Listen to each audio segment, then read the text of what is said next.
ሄዶ ብያቸው ነው የወረዱት። ከመምጣት በፊት ሰላማዊ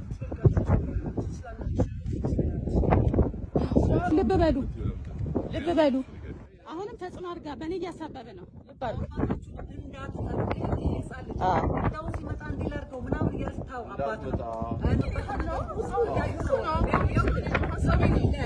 የሰጡኝ ምክር ይኸው ነው።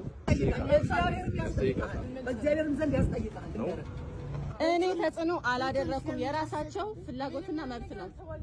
የኛ ሀሳብ ነው። እኛም ተዘንሮ ኮበትናት እነሱ ስማት ለቤቱ እናንተ አያገባችሁ። ይሄው ፍርድ ቤት ያዘው 97 ነበርክ እንዴ? አንተ 97 ነበር? አቋማቸውን መጫን ማስገደድ አልችልም።